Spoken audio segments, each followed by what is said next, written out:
الشیطان الرجیم بسم اللہ الرحمن الرحیم وصلی اللہ علی سیدنا محمد وآل بیتہ الطیبین الطاہرین واللعن الدائم علی اعدائہم اجمعین۔ ہماری یہ جو گفتگو رہے گی کچھ دروس کے ضمن میں وہ دعا افتتاح پر ہے، اور ماہ مبارک رمضان کا انشاءاللہ جب یہ دروس آپ تک پہنچیں گے تو انشاءاللہ کہ آغاز ہو چکا ہے، اور دعا کے سلسلے میں یہ دعائیں جو ہیں جہاں پر ان میں خداوند تبارک و تعالیٰ سے چیزوں کو مانگا جاتا ہے، مانگنے کی درخواست کی جاتی ہے، اسی طرح سے ان دعاؤں میں ہمارے عقائد بھی ہیں، اعتقادات بھی ہیں، وہ حقیقتیں ہیں کہ جن پر ہم کو ایمان لانا ہے، وہ عقائد ہیں کہ جن کو ہمیں ماننا ہے اور جن پر ایمان رکھ کر ہم کو زندگی گزارنی ہے، اور جن کے بارے میں ہم سے قبر میں پوچھا جائے گا۔ لہٰذا جو دعائیں آئمہ سے وارد ہوئی ہیں اور معصومین علیہ السلام سے جو دعائیں ہم کو بتائی گئی ہیں، ان میں ہمارے عقائد کا بیان بھی ہے، اور اس میں خدا سے گفتگو کرنے کا طریقہ اور ڈھنگ بھی ہم کو بتایا گیا ہے۔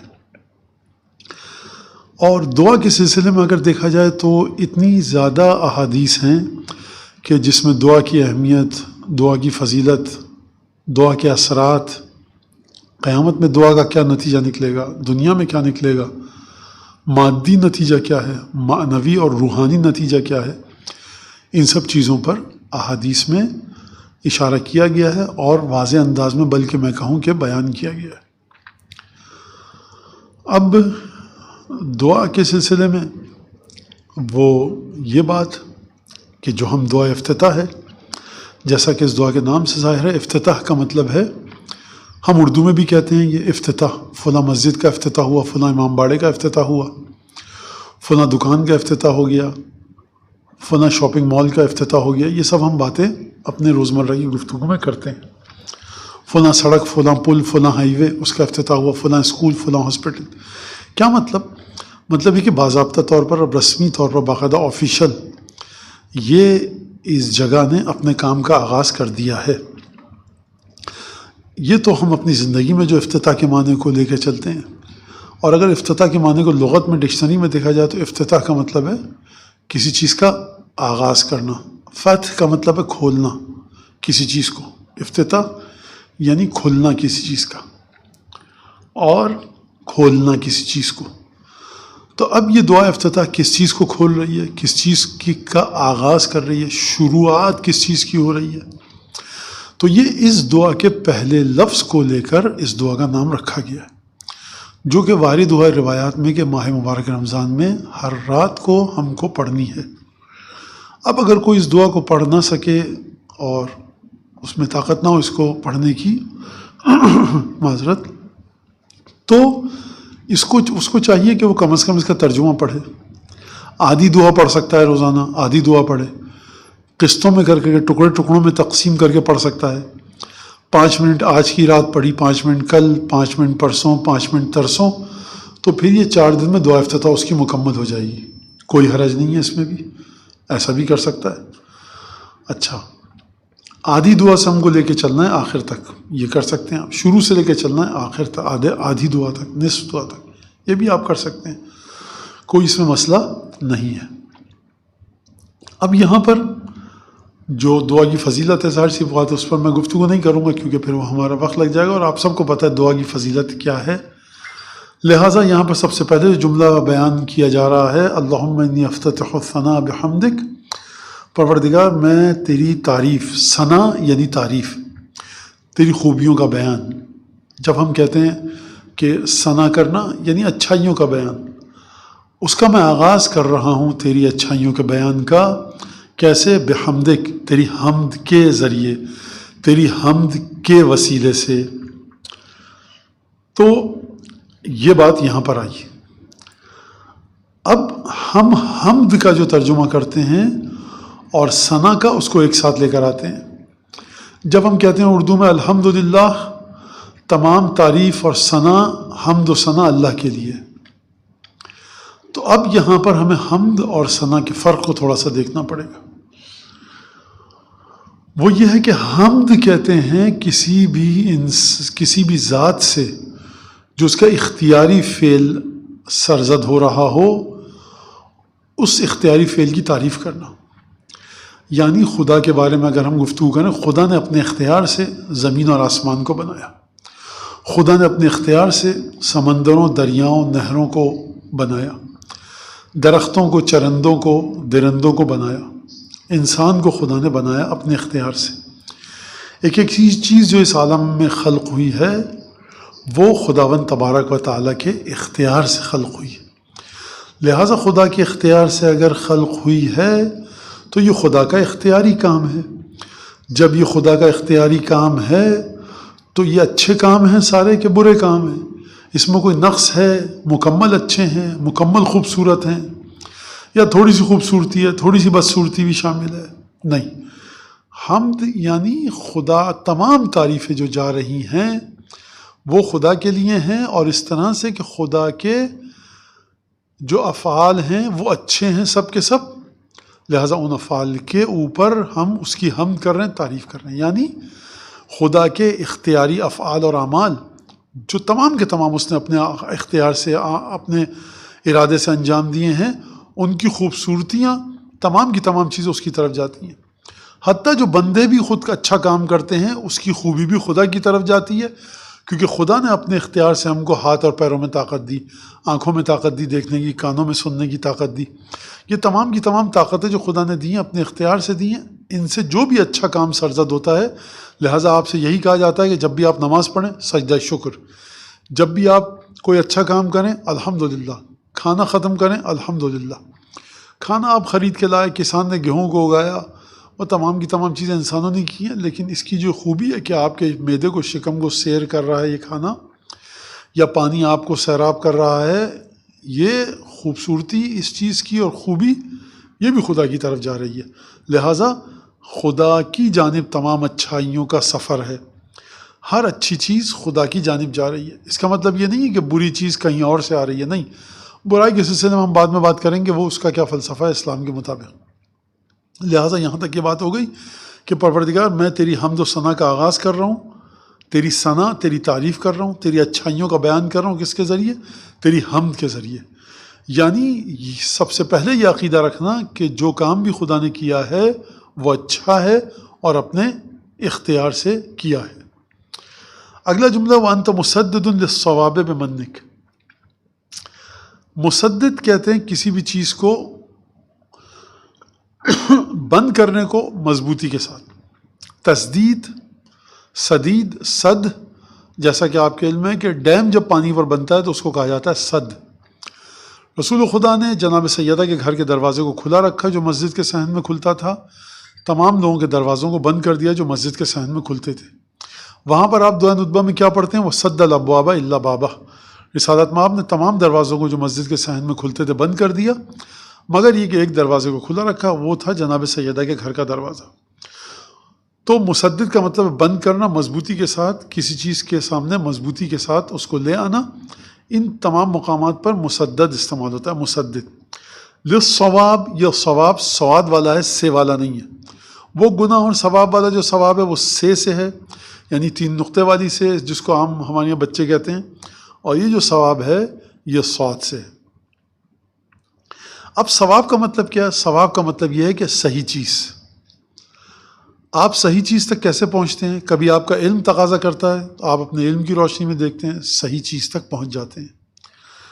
آپ سول انجینئر ہیں، آپ نے دیکھا کہ اس بلڈنگ میں اتنے میٹر پہ بنے گی، اتنی اونچی بنے گی، زمین ایسی ہے، موسم ایسا ہے، تو آپ نے کہا یہاں پر 8 پلر لگیں گے اس بلڈنگ میں، 3 فٹ چوڑے، 2 فٹ لمبے، اتنا سریا ڈلے گا.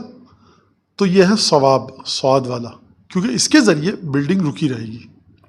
آپ کا علم اتنا زیادہ، اتنا تجربہ ہے آپ کو فلاں شہر میں بلڈنگیں بنانے کا، عمارتیں، کہ آپ کو پتہ یہاں کی مٹی ایسی ہے تو یہاں پر ایسا ہی بنے گا. 50 سال کا تجربہ ہے ہمارا، تو آپ کے علم نے آپ کو ثواب بتا دیا. کبھی کبھی آپ شک میں آتے ہیں تو شک کے موقع پہ آپ کیا کرتے ہیں؟ مشورہ کرتے ہیں. مشورہ جب کرتے ہیں تو آپ کہتے ہیں میرے خیال سے یہ بہتر ہے. ہر انسان مشورے کے سیشن میں ایک بات کہتا ہے جس کے بعد کھل کر ثواب، یعنی یہی سواد والا ثواب سامنے آتا ہے، حقیقت سامنے آتی ہے چیز کی. تو ثواب کا مطلب کیا ہوا؟ ہر مقام پر، ہر مرحلے پر جو صحیح چیز ہے اس کو نکالنا۔ اب یہاں پر کہا جا رہا ہے کہ پروردگار ثواب کو یعنی صحیح چیز کو، تو تیری ذات ہے کہ جو ہر صحیح چیز کو اپنے مقام پر مضبوطی سے جماتی ہے، اور وہ تیرے احسان کی بدولت ہے، تیرے لطف و کرم کی بدولت ہے۔ اس جملے کا مطلب کیا ہے؟ آپ نے 5، 10، 15 سول انجینئرز کی میٹنگ ہوئی، انہوں نے کہا کہ یہ بلڈنگ ایسی بنے گی، اس میں اتنے پلر پڑیں گے کیونکہ مٹی اس کی ایسی ہے، اتنی رطوبت ہے، ویدر کی کنڈیشن کلائمیٹ کی ایسی ہے، تو یہ چیزیں آپ نے کر لی۔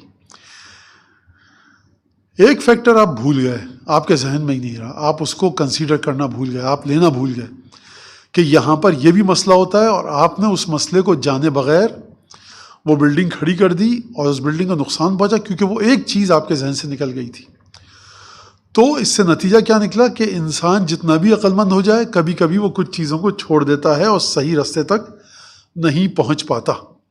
لہٰذا صحیح راستے تک پہنچنے کی ضمانت صرف آپ کی عقل نہیں ہے، صحیح چیز تک پہنچنے کی ضمانت آپ کا کمیٹی میں، ایک ادارے میں 10-15 لوگوں کے ساتھ بیٹھ کر مشورہ لینا کافی نہیں ہے، بلکہ ہر مقام پر آپ کو خدا سے دعا کرنی چاہیے کہ خدا آپ کی عقل کو وہ نور عطا فرمائے کہ جس کے ذریعے آپ چھپی ہوئی چیزوں کو دیکھ لیں اور جس کے بعد آپ ثواب یعنی صحیح چیز تک پہنچ پائیں۔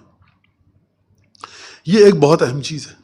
امیر المومنین نے جب محمد حنفیہ کو حکم دیا کہ حملہ کرو اور نصیحت کی، جو کہ نہج البلاغہ میں ہے، فتح کا حملہ کرنے کا طریقہ بتایا، اس کے بعد آخر میں ایک جملہ فرمایا، وَعْلَمْ، بیٹا جان لو کہ ان النصر، جو نصر اور کامیابی ہے وہ خداوند تبارک و تعالیٰ کی ذات سے ہے۔ یعنی اپنی تلوار پر جتنے بڑے شمشیر زن ہو، جتنے بڑے پہلوان ہو، جتنے بڑے طاقتور ہو، تم اپنی طاقت پر بھروسہ کر کے مت جانا، بلکہ طاقت کو پورے طریقے سے استعمال کرو، لیکن جان لو کہ جو چیزیں آئیں گی خدا کی طرف سے، فتح کامیابی خدا کی طرف سے۔ وَأَنْتَ مُسَدِّدٌ لِلصَّوَابِ بِمَنِّكَ، من کہتے ہیں پروردگار، یعنی تیرا لطف، تیری رحمدلی ہے، تیرا احسان ہے کہ جس کے ذریعے تو ثواب کے رستوں کو مضبوط کرتا ہے۔ یعنی ہم نے جو کیلکولیشن کی، یہ کیلکولیشن اس وقت تک ہے کہ جب تک خدا کا ارادہ اس کے مقابلے پہ نہ ہے۔ اب خدا کا ارادہ اگر اس کے مقابلے پر آ رہا ہے تو ہماری کیلکولیشن کی کوئی حیثیت نہیں ہے۔ ہم نے بہت بڑا کشتی بنائی، بہت بڑی پانی کا جہاز بنایا، اور ہم نے کہا یہ ڈوب ہی نہیں سکتا، کیونکہ ہمیں پتہ ہے کہ جو طوفان آتے ہیں وہ ایسے ہیں، رولنگ پچنگ جو ہوتی ہے، لہریں کبھی دائیں بائیں لے کے جاتی ہیں، کبھی اوپر نیچے، کبھی آگے پیچھے، یہ جو ہوتی ہے یہ اس طرح سے ہوتی ہے۔ ہم نے کہا باڈی ایسی ہوگی، لہریں ٹکرائیں گی، فزکس اور میتھمیٹکس، جیومیٹری، ٹریگنومیٹری سب کو لے کر آ گئے، اور ہم نے اس کے اوپر اربوں ڈالر خرچ کر دیے، اب یہ کشتی بنائی۔ تو یہ بتائیے کہ کیا خدا اتنی بڑی موج نہیں بھیج سکتا جو اس کشتی کو توڑ دے؟ کل تک جو موجیں آتی تھیں، ویوز، لہریں، طوفان، سونامی، وہ اس کشتی کو نہیں توڑ سکتے تھے۔ آپ نے جتنا بھی سیمولیشن کر لیا، آپ نے جتنی بھی کمپیوٹر پہ دیکھ لیا کہ یہ ہوگا تو ایسا ہوگا، تو اب یہ ایسا نہیں ہوگا، نہیں، ہمیشہ خدا کا لطف موجود ہے۔ آپ نے بلڈنگ بنائی جو 10 ریکٹر اسکیل کے زلزلے کو برداشت کر سکتی ہے، خدا نے 19 ریکٹر اسکیل نعوذ باللہ کا زلزلہ بھیج دیا، اب کیا ہوگا؟ لہٰذا یہ چیز کہ خدا کا لطف ہمیشہ شامل حال ہے۔ وَأَيْقَنْتُ أَنَّكَ أَنْتَ أَرْحَمُ الرَّاحِمِينَ فِي مَوْضِعِ الْعَفْوِ وَالرَّحْمَةِ وَأَشَدُّ الْمُعَاقِبِينَ فِي مَوْضِعِ النَّكَالِ وَالنَّقِمَةِ۔ اب یہاں پر ایک یقین آپ کو رکھنا ہے پروردگار کی ذات میں۔ جیسا کہ میں نے کہا، یہ دعا ہم کو صرف مانگنے کا ڈھنگ نہیں سکھا رہی ہے، بلکہ یہ دعا ہم کو سکھا رہی ہے کہ کس طرح سے ہم چیزوں پر یقین رکھیں، ذات باری تعالیٰ کے سلسلے میں، ذات پروردگار کے سلسلے میں کس طرح سے ہم کن چیزوں پر ایمان رکھیں۔ آپ سے سوال ہے کہ خدا ارحم الراحمین ہے کہ نہیں ہے؟ خدا ارحم الراحمین ہے۔ آپ سے سوال ہے کیا خدا عذاب نہیں دیتا؟ خدا عذاب بھی دیتا ہے۔ تو سوال یہ کہ اگر سب سے زیادہ رحم کرنے والا ہے تو عذاب کیوں دیتا ہے؟ اور اگر عذاب دینے والا ہے جیسا کہ دعا کہہ رہی ہے تو ارحم الراحمین کیسا؟ تو اب یہاں پر دیکھیے اس جملے میں سمجھایا جا رہا ہے، پروردگار مجھے یہ یقین ہے، ایقن تو میں یہ یقین رکھتا ہوں، انکا کہ تو ہی ہے جو ارحم الراحمین ہے، یعنی دنیا میں رحم کرنے والوں کے سلسلے میں آپ کے ذہن میں جو تصور بھی آ جائے، خدا اس رحم کرنے والے سے زیادہ ہے، اور جو بھی رحم کا تصور آیا آپ کے دل میں، خدا اس رحم کرنے والے سے زیادہ ہے، ان تمام رحم کرنے والوں سے زیادہ ہے۔ اگر اتنا خدا رحم کرتا ہے تو عذاب کیوں بھیجتا ہے؟ اب یہ دعا سمجھا رہی ہے، فی موضع العفو والرحمہ، عفو یعنی بخشش اور رحم دلی کا جہاں مظاہرہ کرنا ہوتا ہے، پروردگار وہاں پر ارحم الراحمین ہے، یعنی خدا کا رحم اور خدا رحمت جب اپنی نازل کرتا ہے تو اپنی حکمت کی بنیاد پر نازل کرتا ہے۔ خدا یہ نہیں کرتا کہ جہاں پر اس کو رحمت نازل کرنی ہے وہاں عذاب کر دے، اور جہاں عذاب کرنا ہے وہاں پر رحمت نازل کر دے۔ لہٰذا جب عفو اور رحمت کی جگہ ہے وہاں پر خدا ارحم الراحمین ہے۔ ایسا نہیں ہے کہ خدا اس جگہ پر رحم کا مظاہرہ کرے کہ جہاں پر اسے رحمت کا مظاہرہ نہیں کرنا۔ فی موضع العفو والرحمہ، رحمت کہتے ہیں رحم دلی کو، جب ترس آئے آپ کے دل میں، آپ کا دل پسیج جائے، آپ کے دل میں رقت قلبی آ جائے، آپ کا دل پگھل جائے، یہ رحمت کا معنی ہے، رحم آیا ہمیں۔ عفو کا معنی کیا ہے؟ عفو کہتے ہیں عین فے واو، ایک ہے عفو ایک ہے مغفرت۔ عفو کا معنی یہ ہے کہ جب آپ زمین پر کسی چیز کا نشان بنا ہوا ہے، فرض کیجئے تو اس کے قدموں کے نشان بنے ہوئے، آپ نے کیا کیا؟ کسی چیز کی مدد سے ان قدموں کے نشانات کو مٹا دیا، تو اس کو کہتے ہیں عفو کرنا۔ یعنی خدا صرف گناہوں کو معاف نہیں کرتا بلکہ خدا گناہوں کے نشانات تک کو مٹا دیتا ہے۔ جب گناہوں کے نشانات کو مٹاتا ہے تو اس کا مطلب ہے گناہوں کے اثرات کو بھی مٹا دیتا ہے۔ لہٰذا کوئی یہ نہ سمجھے کہ میں نے اتنے گناہ کیے اب خدا مجھے کیسے معاف کرے گا، میں 40 سال کا ہو گیا، 30 سال کا، نماز نہیں پڑھی آج تک، مسجد میں نہیں گیا، امام باڑے نہیں گیا، ماتم نہیں کیا، امام حسین پر گریہ نہیں کیا، قرآن نہیں پڑھا، تو مجھے خدا کیسے معاف کرے گا؟ خدا جب معاف کرنے پر آتا ہے تو اس طرح سے معاف کرتا ہے کہ گناہوں کے نشانات تک کو مٹا دیتا ہے۔ ضرورت کس بات کی؟ کہ خدا سے گناہوں کی مغفرت طلب کی جائے۔ لہٰذا یہاں پر ہمیں یہ ایک عقیدہ سکھایا جا رہا ہے کہ گھبرانا مت کہ اگر تمہارے گناہ زیادہ ہیں، خدا ارحم الراحمین ہے۔ اگلا جملہ کیا ہے؟ وَأَشَدُّ الْمُعَاقِبِينَ فِي مَوْضِعِ النَّكَالِ وَالنَّقِمَةِ، اور خدا عقاب، عذاب دینے والا ہے، شدید ترین، کڑا اور کڑوا ترین عقاب اور عذاب خدا دیتا ہے۔ کہاں پر؟ جب وہ انتقام دینے پر آئے اور جب وہ عذاب دینے پر آئے۔ تو آپ نے توجہ کی، ارحم الراحمین ہے، لیکن جب رحم دلی کا مظاہرہ کرنے کی جگہ ہو، خدا اشد المعاقبین ہے، خدا کٹھن اور کڑوا اور شدید ترین عذاب دیتا ہے۔ کس مقام پر؟ جہاں پر انتقام لینے کی جگہ ہو اور جہاں پر عذاب دینے کی جگہ ہو۔ خداوند تبارک و تعالیٰ انبیاء کو بھیج رہا ہے، جناب شعیب اپنی بستی میں آئے، جناب نوح اپنی بستی میں آئے، جناب ہود، جناب صالح، یہ تمام کے تمام انبیاء آئے، جناب موسیٰ آئے علیہ السلام۔ تو خدا رحمت کا مظاہرہ کر رہا تھا کہ اس نے ان انبیاء کو بھیجا، اور یہ انبیاء خدا کی رحمت کا مظہر اور پیکر بن کر آئے، یہ نصیحت کرتے رہے کہ دیکھو یہ کام کر لو بچ جاؤ گے، وہ کام کر لو بچ جاؤ گے، ایک کاموں کی فہرست بتاتے گئے کہ جس کے بعد انسان یہ سمجھ جائے کہ ہم یہ کام کر لیں تو عذاب نہیں آئے گا۔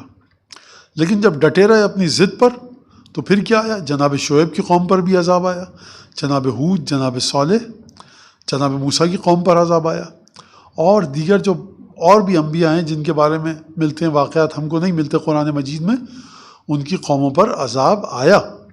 تو جب خدا نے عذاب بھیجا تو اس طرح سے بھیجا کہ ایک بھی بشر بچ نہیں سکا، اور جب خدا نے رحمت بھیجی تو ایسی کہ سفینہ نوح کی صورت میں کہ اس میں کشتی میں بیٹھ جائیں اور بچ کے نکل جائیں لوگ۔ لہٰذا آپ نے توجہ کی کہ بستی پر پتھروں کی بارش ہو رہی ہے، لیکن مومنین کے سروں پر وہ پتھر نہیں پڑ رہے، وہ صرف کفار کے سر پر پڑ رہے ہیں۔ خدا تو ارحم الراحمین ہے مولانا، یہ خدا نے عذاب کیوں بھیجا؟ خدا نے عذاب پہلے دن نہیں بھیج دیا۔ امین مومنین کے سے ایک واقعہ منسوب ہے، ایک شخص نے چوری کی، پکڑا گیا، ٹھیک ٹھاک گواہ آ گئے، 1 2 3 4 نہیں، ٹھیک ٹھاک گواہوں کی تعداد آ گئی۔ مولا نے کہا کہ تمہارے شریعت کے مطابق تمہاری انگلیاں کاٹی جائیں گی۔ کہا یا علی میں نے پہلی بار چوری کی ہے۔ اب یہ واقعہ پہلی بات تو یہ کہ ہمارے معاشرے کا نہیں ہے، یہ واقعہ اس وقت کا ہے کہ جب امام وقت آپ کے سامنے ہو۔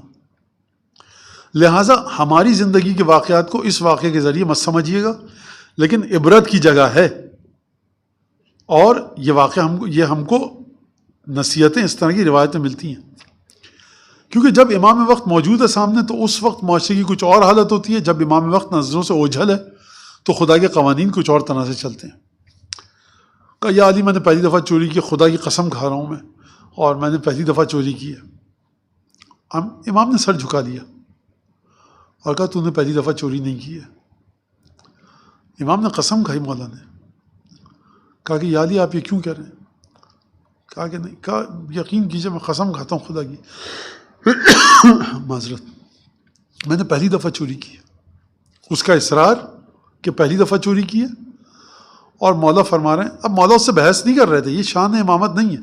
مولا نے ایک دو دفعہ کہہ دیا تو نے پہلی دفعہ چوری نہیں کی. جب اس نے کہا میں قسم کھا رہا ہوں پہلی دفعہ چوری کی ہے، مولا نے سر جھکا لیا.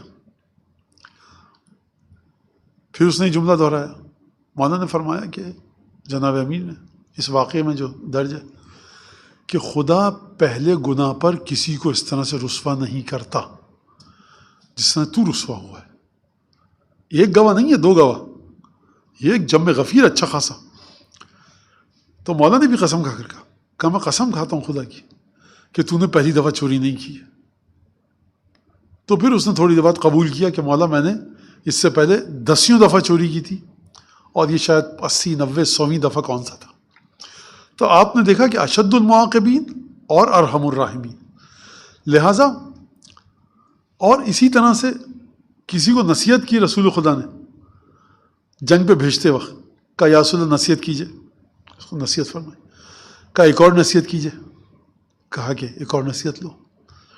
کہا کہ ایک اور نصیحت کیجئے مجھے، کیونکہ جو ہے وہ 3 کا عدد پورا ہو جائے، طاق عدد پورا ہو جائے، آڈ نمبر پورا ہو جائے. اس نے ایسا مطالبہ کیا. رسول خدا نے کہا یہ نصیحت کہ دیکھو اگر 10 گناہ کے کام کرو تو ایک دفعہ استغفار کرو اور نیک کام ضرور کرو. اس نے کہا بندہ خدا نے جا رہا تھا جنگ پہ سپہ سالار بن کر، کہا یا رسول اللہ اب اس کے بعد مجھے کوئی اور نصیحت، واقعاً بڑی اہم نصیحت ہے، اس کے بعد کسی اور نصیحت کی ضرورت نہیں اگر انسان اس کو سمجھ لے تو یہ ایک بڑا اہم مسئلہ ہے. اچھا یہ بات سمجھ میں آ گئی. وہ اعظم المتجبرین فی موضع الکبریاء والعظمہ، پروردگار تو عظیم ترین ہے تجبر کرنے والوں میں سے. خوب اس لفظ کو سمجھیے گا، تجبر، متجبر اس کی جمع ہے، پلورل ہے، متجبرین. اعظم عظیم ترین متجبر ہے تو پروردگار تو عظیم ترین متجبر ہے. کب؟ جب تو اپنی بڑائی اور عظمت دکھانا چاہتا ہے. تجبر کس سے نکلا ہے؟ جبر سے. جبر آپ کب لفظ استعمال کرتے ہیں؟ جب آپ کسی کو اس کی مرضی کے خلاف کوئی کام کر رہے ہوں. یہ مرضی اس کی انسانی سطح پہ ہو سکتی ہے اور یہ مرضی قدرتی سطح پر ہو سکتی ہے. انسانی سطح کا مطلب کیا؟ میں کرسی پہ بیٹھا ہوں، آپ نے کہا مولانا چلیے ہمارے ساتھ چائے پینے، میں نے کہا میں نہیں جا رہا. انسانی سطح پر ہے. خدا نے میری ذات میں یہ نہیں رکھا ہے کہ میں چائے نہ پیوں، نہ یہ رکھا ہے کہ میں ہمیشہ چائے پیتا رہوں. خدا نے اختیار دیا جب جی چاہ رہا چائے پیو، جب جی چاہ رہا چائے مت پیو، حلال ہے، مرضی ہے تمہاری. حرام اور واجب میں مجھ سے اختیار چھین لیا ہے، لیکن وہاں پر بھی آپ کہہ سکتے ہیں میں نماز نہیں پڑھا، بیٹھا ہوں، نماز قضا ہو گئی. انسانی سطح پر آپ کو اختیار ہے. لہٰذا لیکن اس مثال کو سمجھیے. آپ نے کہا مولانا چلے میرے ساتھ چائے پینے فلاں دکان پہ. ہم نے کہا کہ صاحب ہم نہیں جا رہے. آپ نے کہا چلیے نہیں جا رہے، چلیے نہیں جا رہے. انکار، اصرار. ایک دفعہ 2-4 آدمی آئے، ہاتھ پکڑا، گھسیٹتے ہوئے لے کے چلے گئے. اس کو کیا کہتے ہیں؟ جبر. بہت آسان سی مثال ہے. بچہ نماز نہیں پڑھ رہا، آپ نے کان پکڑ کے مروڑے اور مصلی پہ لا کے کھڑا کر دیا اور اس سے جبراً آپ نے نماز پڑھوائی. جبر کی مثال. اس میں کوئی ایسا مشکل مسئلہ نہیں ہے. جبر. خداوند تبارک و تعالی جب کسی کی ذاتی طبع اور طبیعت کے خلاف کوئی کام کروانا چاہتا ہے تو خدا اپنی بڑائی کا اظہار کرتا ہے، اپنی کبریائی کا. کیا مطلب؟ پانی کی کیفیت کیا ہے؟ پانی کی کیفیت یہ کہ ٹھنڈا ہے اس کا مزاج، پانی پیاس کو بجھاتا ہے. آگ کی کیفیت کیا ہے؟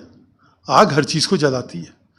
اب خدا نے آگ کو خلق کیا ہے یہ مزاج دے کر کہ تم کو آگ کو جلانا ہے، آگ جلائی. پانی کو خلق کیا ہے کہ جہاں بھی جاؤ اس وجود میں ٹھنڈک پیدا کرو اور اس وجود کو اگر انسان ہے، جانور ہے، پودا ہے، سیرابی عطا کرو. پانی پی لیا آپ نے، سیراب ہو گئے، دل میں ٹھنڈک پڑ گئی. پودے کو پانی دے دیا، جلنے والا تھا، تر و تازہ ہو گیا. آگ جل رہی تھی، آپ نے پھینک دیا، آگ بجھ گئی. زمین کچے دالان میں صحن میں بیٹھے، بھاپ نکل رہی تھی گویا کہ گرمیوں میں، جون جولائی میں، آپ نے خوب پانی چھڑکا، اب سوندھی سوندھی خوشبو بھی آ رہی ہے، کچی زمین اگر ہے، اور ٹھنڈک پڑ گئی. تو پانی کی طبیعت یہ ہے. اب خدا پانی کی اس طبیعت کے برخلاف اگر جا کر پانی سے اس طبیعت اور پانی کے ایک مزاج کو اور نیچر کو کھینچ لے، تو اس کا مطلب ہی کہ خدا سے بڑھ کر کوئی جبر کرنے والا نہیں ہے. آپ اور ہم پانی سے اس طاقت کو نہیں کھینچ سکتے. سید الشہداء نے جو بددعا دی تھی اس شخص کو جس نے سید الشہداء کی زبان کے ذریعے توہین کی تھی اور مذاق اڑایا تھا اور بے عزتی کی تھی، سید الشہداء نے اس کو بددعا دی کہ انشاءاللہ تجھے تیری کبھی پیاس نہ بجھے. وہ شخص ہنسا ہوگا اپنے دل میں ملعون کہ پیاس نہ بجھے، ہمارے پاس دریا، ہم چلے آئیں گے. تو اس شخص کا بیان ہے مقاتل میں کہ میں پانی پیتے پیتے میرا پیٹ پھول جاتا ہے لیکن میری پیاس نہیں بجھتی. یہ خدا کا ارادہ ہے کہ پانی ہر جگہ جو پانی انسان پیتا ہے پیاس بجھ جاتی ہے. یہ ہم اپنی بڑائی اور کبریائی دکھا رہے ہیں کہ اب پانی سے ہم نے اس چیز کو چھین لیا، اب بتاؤ ہم سے بڑا جبر کرنے والا کوئی ہے؟ اگر جبر کرنے پر آئیں، آگ ہر جسم کو جلا دیتی ہے، چاہے انسان ہو، جانور ہو، پودا ہو، لکڑی ہو. جناب ابراہیم علیہ السلام کو آگ میں پھینکا گیا، خدا نے جبر کا مظاہرہ کیا، آگ سے اس کیفیت کو چھین لیا گیا. یا نارو کونی بردن و سلامن. یہ کوئی نہ سمجھے کہ ہم کہتے ہیں ممبر سے کہا تھا آگ گل گلزار ہو گئی، پھول نکل آئے تھے، اور یہ بھی نکال سکتا تھا خدا. آگ آگ تھی، جلا نہیں رہی تھی، کیونکہ خدا نے آگ کو مخاطب کر کے کہا ہے کہ بردن و سلامہ، ٹھنڈی آگ بن جا اور سلامتی والی. مفسرین نے لکھا ہے کہ ٹھنڈی کہا خدا نے، اتنی ٹھنڈی نہ ہو جائے کہ جم جائے انسان کا جسم. بردن ٹھنڈک، سلامت سلامتی، کہ حضرت ابراہیم کا جسم نہ جلے، نہ گرمی کا احساس ہو نہ سردی کا.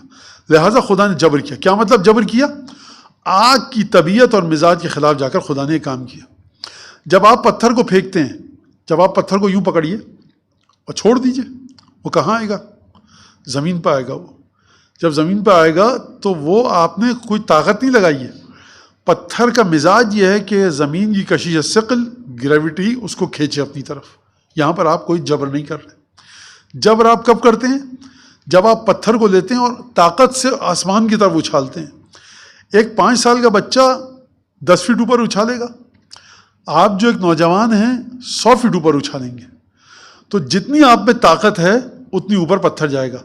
آپ ایک بچے سے کہتے ہیں تم پتھر اچھالو میاں ذرا، پتھر اچھالے 10 فٹ اوپر جاتا ہے، کہتا اب ہم اچھالیں. اب یہاں پر پتھر کو آپ اچھالتے ہیں تو بچے کا پھینکا ہوا پتھر 10 سیکنڈ بعد زمین پہ آ جاتا ہے، آپ کا پھینکا ہوا پتھر 20 سیکنڈ کے بعد آتا ہے. تو عظیم تر کس کا تجبر اور جبر ہوا؟ آپ نے اپنے جبر کو اپلائی کیا، آپ نے اپنے جبر کی طاقت کو استعمال کیا، ہاتھ، کلائی، کوہنی، انگلیوں کی طاقت کا اظہار کیا، استعمال کیا، آسمان کی طرف پتھر کو پھینکا. کون بڑا متجبر ہے، آپ یا بچہ؟ آپ، کیونکہ آپ نے پتھر کو وہاں تک پھینکا کہ جہاں تک بچہ نہیں پھینک سکا. تو تمام کی تمام کائنات میں جتنے لوگ بھی چیزوں کے مزاج کے خلاف اگر کسی چیز سے کام لینا چاہیں تو ان کو یہ کرنا پڑے گا کہ جبر ایک لگانا پڑے گا. راکٹ آپ آسمان کی طرف پھینکتے ہیں، اس میں ایندھن، فیول، اب میری زبان میں پیٹرول بھرتے ہیں، تیزی کے ساتھ نکلتا ہے، جو زمین کی طاقت راکٹ کو اپنی طرف کھینچ رہی ہے. راکٹ میں بھرا ہوا فیول اس کو دھکیل کر چاند کی طرف لے کے جا رہا ہے.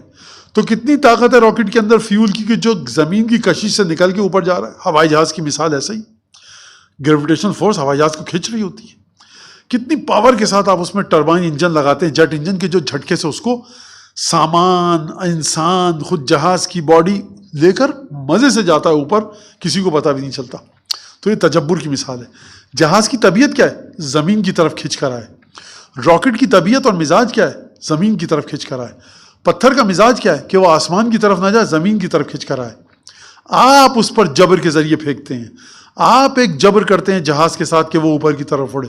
راکٹ کے اندر آپ نے ایک جبر کو خلق کیا کہ وہ آسمان کی طرف جائے. تو ان تمام جبر کرنے والوں میں خدا کی ذات سب سے زیادہ متجبر ہے. کب متجبر ہے؟ کب چیزوں کی اور انسانوں کی مرضی کے خلاف وہ انسانوں سے کام لے سکتا ہے؟ فی موضع الکبریاء والعظمہ، جب اپنی عظمت اور بڑائی دکھائے. آپ سب چیزوں کے جبر کے خلاف ان سے کام لے سکتے ہیں، لیکن آپ کی انسانوں کی طاقت محدود ہے. خدا جب آتا ہے کسی چیز کی طبیعت اور مزاج کے خلاف اس چیز سے کام لیتا ہے تو خدا سے بڑھ کر کوئی تجبر کرنے والا نہیں ہے، اعظم المتجبرین. لہٰذا یہاں پر آپ کیا کہتے ہیں؟ یہاں پر آپ کہتے ہیں خدا مسبب الاسباب ہے. کیا مطلب؟ کوئی سبب نظر نہیں آ رہا مولانا مجھے نوکری لگ جائے، کوئی سبب نظر نہیں آ رہا کاروبار ہو جائے. کووڈ-19 چل رہا ہے، اسی کووڈ میں آپ کو بتاؤں لوگوں نے کاروبار شروع کیا، آسمان پہ پہنچ گئے. اسی کووڈ میں لوگوں نے کاروبار چل رہے تھے، آسمان پہ تھے، زمین پہ آئے. تو لہٰذا خدا مسبب الاسباب ہے. کیا مطلب؟ کوئی سبب نہ ہو، سبب ختم ہو جائے، خدا ایک سبب کو بے سببی سے کریٹ کرتا ہے. یہ خدا کا ایک. اور آپ نے تاریخ میں پڑھا ہے کہ کمزور ترین گھر کس کا ہے؟ مکڑی کا. قرآن میں آیا ہے سورہ عنکبوت میں. پھونک ماری اڑ جائے گا. اس مکڑی کے جالے سے اس نے کائنات کی مضمون ترین شخصیت کی حفاظت فرمائی کہ مکڑی کا جالا وہ دیکھ کے چلے گئے. لوگ ذرا سا وہ کہہ دیتے کہ مکڑی کا جالا کوئی مسئلہ نہیں ہے، حرج نہیں ہے، اتنا بڑا دشمن اندر بیٹھا ہے محمد مصطفیٰ، جا کر دیکھ کے تو آؤ غار میں، اگر ہوگا تو قتل کر دیں گے. خدا نے ذہن کو اس طرف ڈالا کہ مکڑی کا جالا دیکھ کے یقین آ گیا کہ یہ ہو ہی نہیں سکتا. لہٰذا یہ سب چیزیں آپ دیکھیے کہ کس طرح سے ہیں.